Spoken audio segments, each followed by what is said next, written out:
Welcome to our channel. Today we how to authorize Mailchimp for AI campaign segmentation, full guide step by step clearly.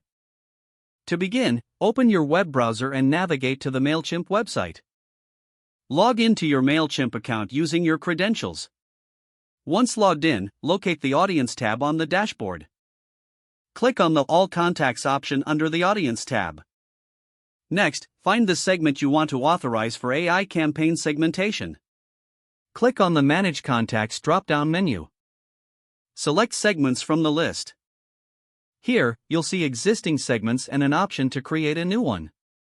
To create a new segment, click on the Create Segment button.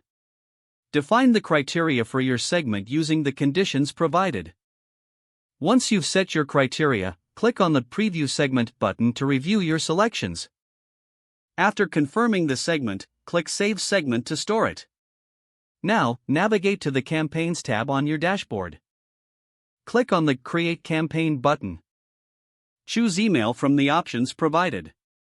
On the Campaign Setup page, select the previously created segment from the Audience drop-down menu. Continue configuring your campaign by adding your subject line and content.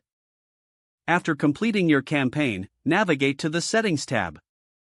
In the Settings, scroll down to find AI-powered features. Toggle the authorization for AI campaign segmentation to on. Once you are satisfied, finalize your campaign settings. Click on the Schedule or Send button based on your preference. Your Mailchimp account is now authorized for AI campaign segmentation. Your segments will be ready to enhance your campaign targeting effectively. Monitor the results after your campaign sends to assess the impact of the AI features.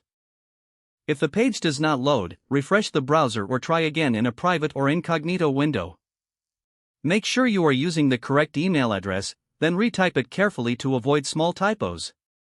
If your password is not accepted, use the Reset option and create a new strong password you can remember. Check your spam folder for verification or security emails, then complete any requested confirmation steps. Don't forget to like this video and subscribe to our channel for more step-by-step tech guides.